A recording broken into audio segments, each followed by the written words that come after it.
and its function taken over by the Revenue Mobilization and Fiscal Commission. This, he said, will save the government 2 billion naira. The president explained that the secretary to the government of the Federation will submit the harmonized white paper once it has been concluded. He noted that its regime remained focused on strengthening the service and ensuring it helps the government fulfill its objectives, just as he also appreciated civil servants for their role in realizing targets of the federal government.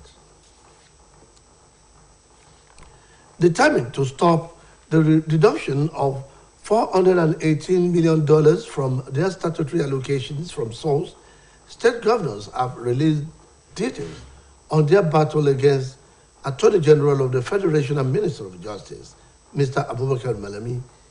Information revealed that a document containing the details has been forwarded to the presidency, key government officials, stakeholders, and opinion leaders across the land.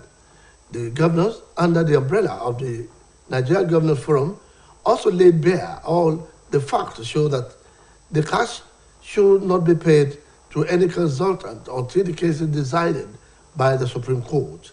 According to them, neither the statistics states nor the NGFs was privy to the contract, and that the state and the governor's body were not parties to the suit. They said there was no order against the state and the NGFs in the said judgment. According to the governors, the contract allegedly executed was for the benefit of local government areas. They also queried why the federal government suddenly came up at the Federal Account Allocation Committee meeting last year to deduct 418 million naira as first-line charge from the allocation due to them from the Federation account. They, however, said the planned proposed deduction by the federal government contradicts Section 120 and 162 of the 1999 Constitution, adding that the AGF contradicted himself by advising the president to approve the controversial $418 million. Nigerians have called on the federal government to be more transparent in the use of Paris Club funds. They made the call while reacting to the disagreement between Nigeria Governors Forum and the Attorney General of the Federation and Minister of Justice, Abubakar Malami, over the planned payment of $418 million consultancy fee. Omotayo Adebodu now reports.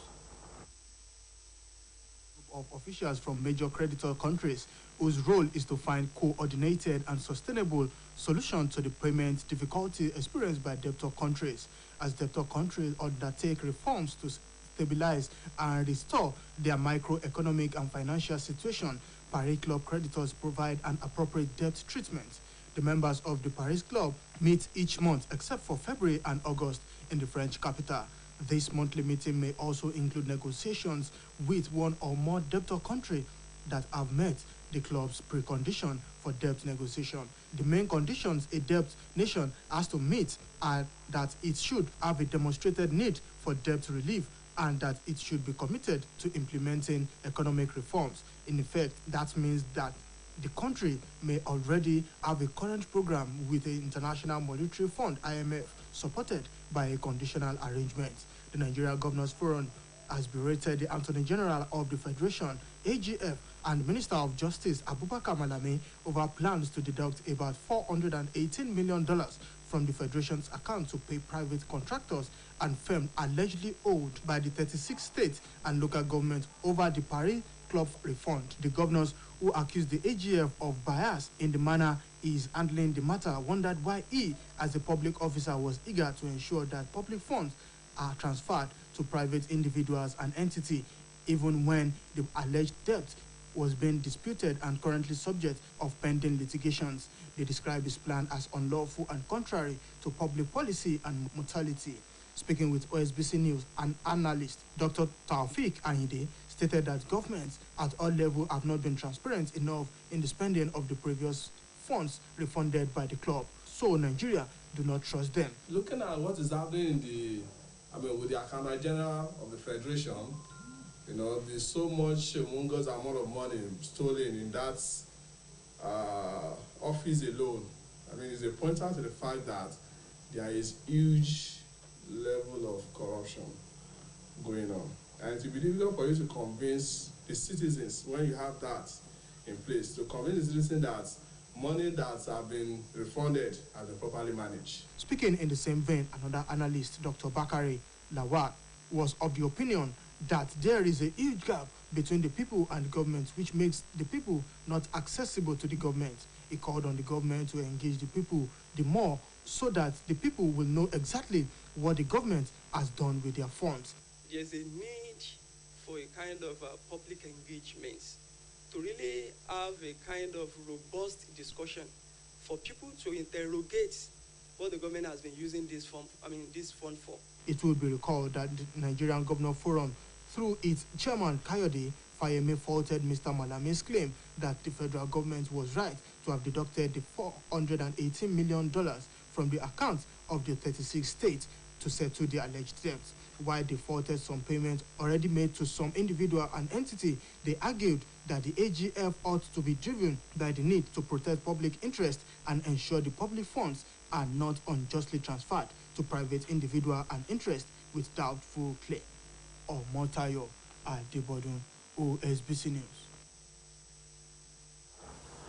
The federal government has insisted that it will not accede to the demand of Academic Staff Union of University ASU for their members to be paid the backlog of salaries withheld over the ongoing strike, saying it is meant to be penalty for the needless action. The Minister of Education, Adamu, stated this while appearing on a ministerial briefing organized by the Presidential Communication Team at the Presidential Villa in Abuja. He insisted that not paying the backlog of the salary will deter others who may contemplate such in the future. He stated that the government turned down ASU's demand to be paid for the 5 months that had been on strike because it believes that they will now think twice before taking such step. The minister said the strike by the university-based unions came despite the 6 trillion naira expended on education, on capital and recurrent expenditure by the present administration directly, as well as spending by agencies such as Tertiary Education Trust Fund and Universal Basic Education Fund, which expended 2.6 trillion naira and 553 billion naira. He pointed out that this is in addition to the universities that retaining their internally generated revenue. According to him, the Senior Staff Association of Nigerian Universities, the Non-Academic Staff Union of Universities and Allied Institutions, NASU, the National Association of Academic Technologists, Academic Staff Union of Polytechnics, and College of Education Academic Staff Union have reached common grounds with the federal government. While describing strike as a huge distraction that do no one any good, the minister informed that having accepted government proposal, 5 of the unions will likely call off their strike within the next 1 week, except ASU, which he said had given the federal government 2 new conditions that have been rejected. The Henry Alex Duduyemi Memorial College that was founded 25 years ago by Chief Oyekunle Alex Duduyemi is taking the lead in Osun State, especially in Ile-Ife, to train young kids between the ages of 10 and 16 years on the future work. The program, Coding Boot Camp, have cropped up across Nigeria to fill the growing demand for developers. Released by the organizer states that this year's coding and robotics bootcamp started on a great note so that the kids have learned. The program also gives beneficiaries the advantage to learn how to program and deploy robots, and the use and application of Scratch software, create a simple game using motion, simple algorithm skills, enhanced mathematical reasoning, foundation and designing robots, The organizers, however, said the learners themselves are proving that the tech bootcamp was a success and brings an existing new form of outcome-based education where students can go from zero coding experience to a professional in weeks. The release further said there is an increased demand for more developers across the world and finding that talent can be a killing process for organizations. With the increasing rate of unemployment that at an alarming rate, Henry Alex Duriyemi Memorial College is taking the initiative to impart into the lives of this team through training the basic technical skills like coding and robotics. The Ogunshua of Modakeke Oba Joseph Toriola Yibishi Ogo I has admonished all chiefs to always be humble and be diligent in all their services to God and humanity. The monarch gave the admonition while conferring a chieftaincy title on Mr. Adekola Olabisi as the Arule Mogaji of Iliagun Isale Agbara compound in Modakeke. Oluwatobiloba Odunuga has the details. The installation ceremony of Mr. Adekola Olabisi as the Arule Mogaji of Iliagun Isale Agbara compound of Modakeke, which was held at the Ogunshoa's Palace, witnessed the attendance of palace chiefs, families and friends who all converged to felicitate with him. Speaking at the installation ceremony, the Ogunshoa of Modakeke, Oba Joseph Toriola Atibishi Ogo I enjoined the newly installed chief not to relent in his humanitarian services.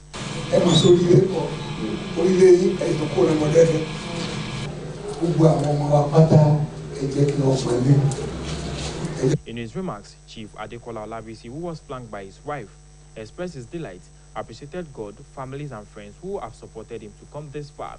Chief Olabisi reiterated his unrelenting efforts and commitment to the progress and growth of Modakeke. I will continue to discharge my duties to our community wherever. My resolution is to make this community better than the way I met it, in no ramifications. Also in his remarks, Reverend Joshua Olaleye appreciated God, the Modakeke monarch, families, friends and the people of Modakeke for their unrelenting effort and support to the Aguns family. The installation ceremony of Chief Adekola Olabisi as the Arule Mogaji of Iliagun Isale Agbara compound of Modakeke was spiced off with cultural display.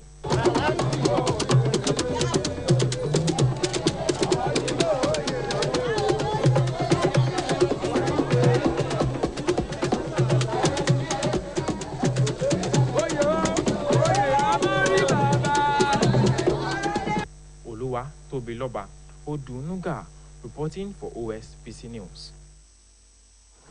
Governor Adewale Oyetola has approved Monday as public holiday in commemoration of this year's Secession Day.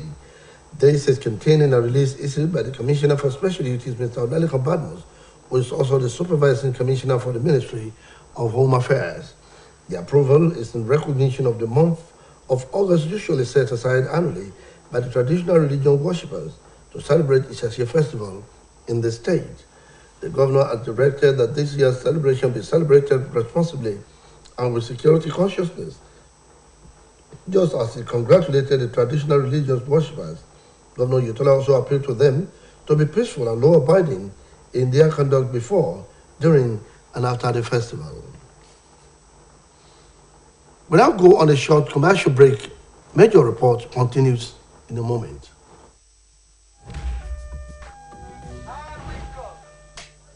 Oh, I see this collab wearing a suit there. Blue scatter. Guy, give me Smalley new number now.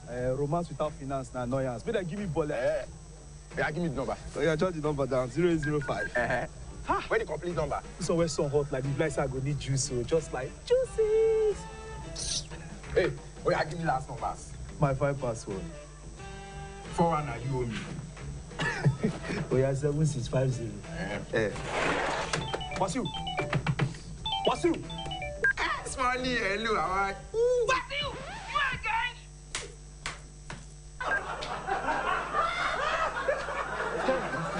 Guys, the first collab was on the trend, though. Find your first. Choose a social data bundle that suits your style. Dial *777#. Glow Unlimited. The Canadian government has donated 2,649,600 doses of Johnson & Johnson COVID-19 vaccine to Nigeria. The National Primary Healthcare Development Agency made this known today in a post on its official social media handle. The official handover of the donation to Nigeria was made by the Canadian High Commissioner to Nigeria, Ambassador Jami Christophe. In a speech, the MPHCDA Executive Director, Dr. Faisal Shuaibu, said the donation was critical to helping Nigeria ramp up the vaccination rollout process. Dr. Shuaibu said Johnson & Johnson offers a single-dose opportunity for full vaccination, which means if one takes a dose of the vaccine, such a person is regarded as fully vaccinated. Meanwhile, the health agency has recommended a booster dose after 2 months of taking the initial dose to strengthen the level of immunity against COVID-19, noting that the second dose of JJ vaccine serves as the booster dose. The primary health care agency enjoins state governments to step up action to flag up the Scale 3.0 strategy and follow with intensive actions to ensure that every eligible adult and child are vaccinated. The Director of Public Health in Ogun State, Dr. Festus Shoyinka, has disclosed that 4 new cases of monkeypox have been recorded. Dr. Shoyinka, who disclosed this to Newsmen in Abeokuta, added that health workers confirmed 2 cases in Otainado local government area and 1 each in Abeokuta North and South local government areas.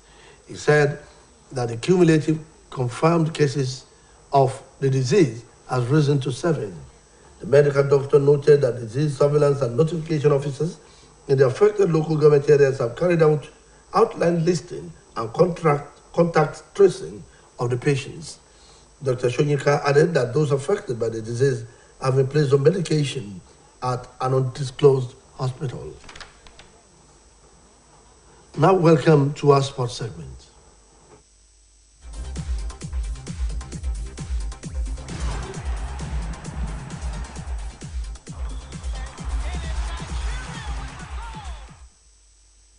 Ahead of the 4th window of the 2023 FIBA World Cup qualifiers, head coach of the D Tigers, Mike Brown, has confirmed that the team's camp will open tomorrow in Ivory Coast.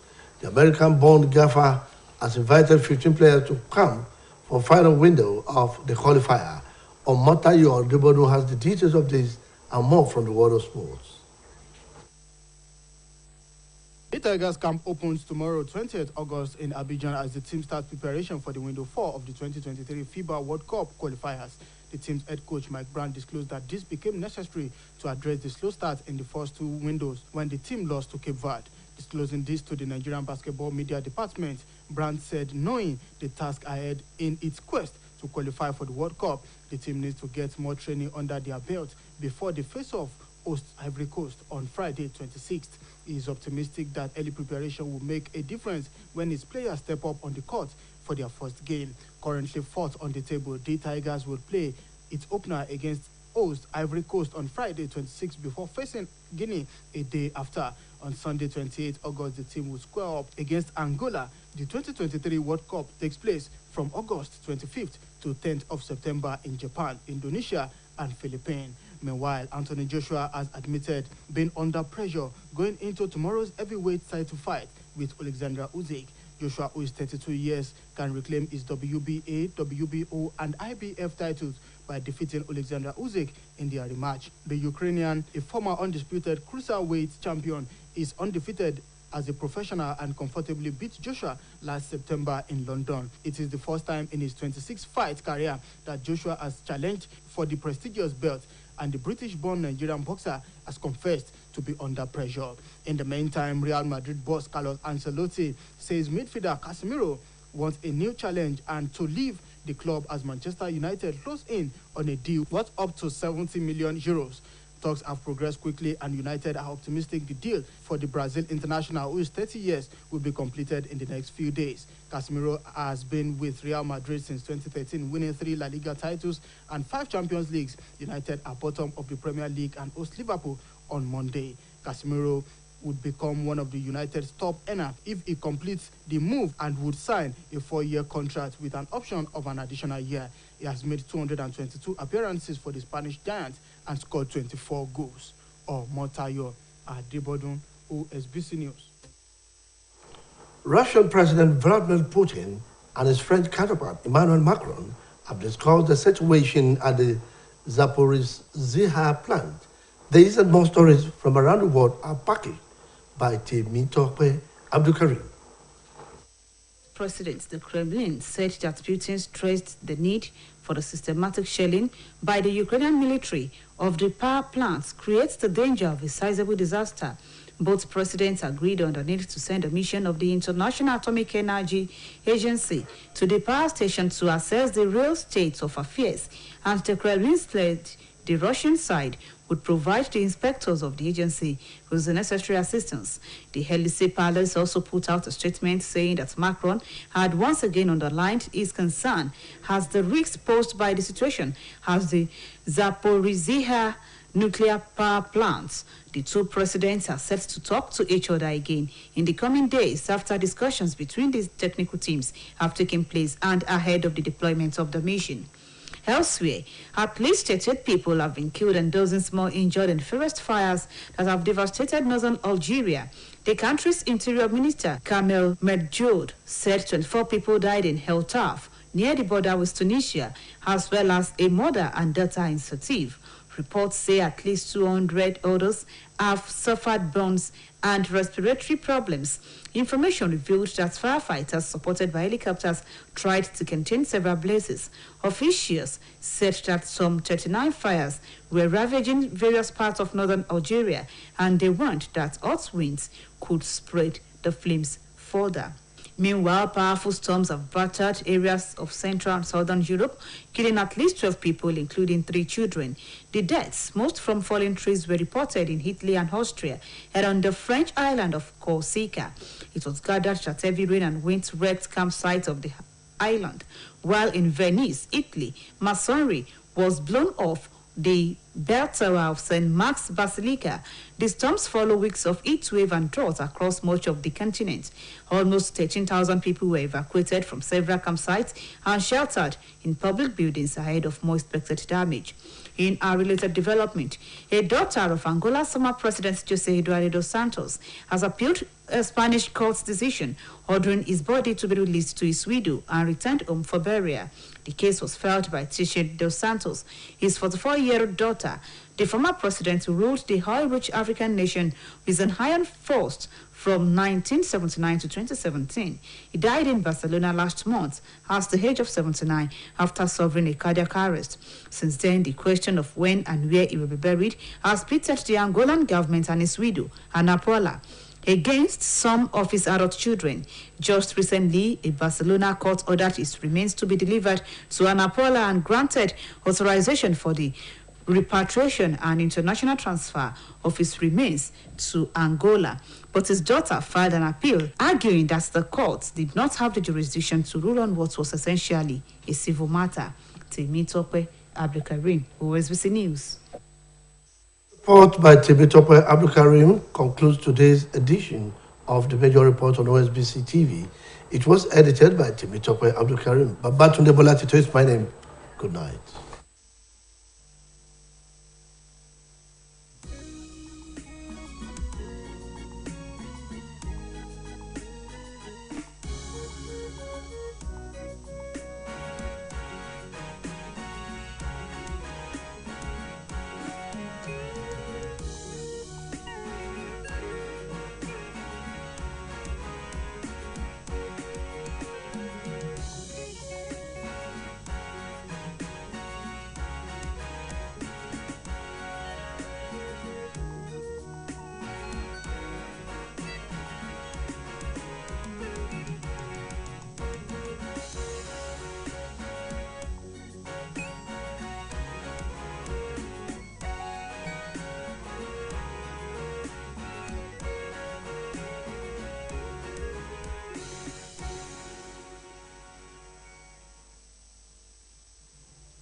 This August, StarTimes is giving the best packages to make your family TV time entertaining. Informative documentaries, chart-topping music, blockbuster movies from Nollywood, Bollywood, and Hollywood. Mind-blowing series,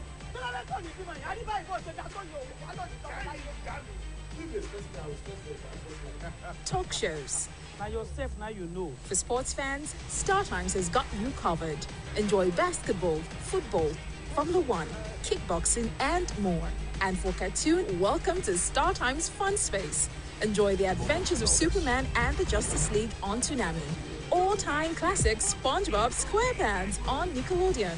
Thomas and his friends on Jim Jam. This August, prepare to be mesmerized. StarTimes. Entertain your family.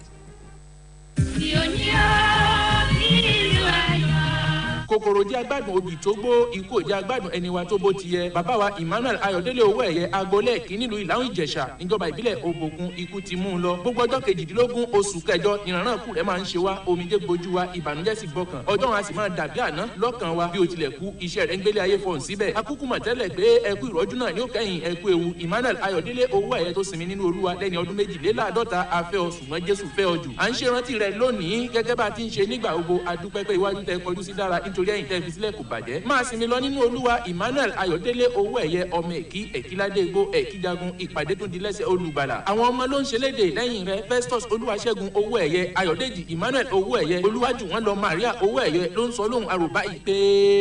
àsùn olùfẹ́ kò sì má sí mi ó orílẹ̀ àyà olùgbàlà rẹ̀.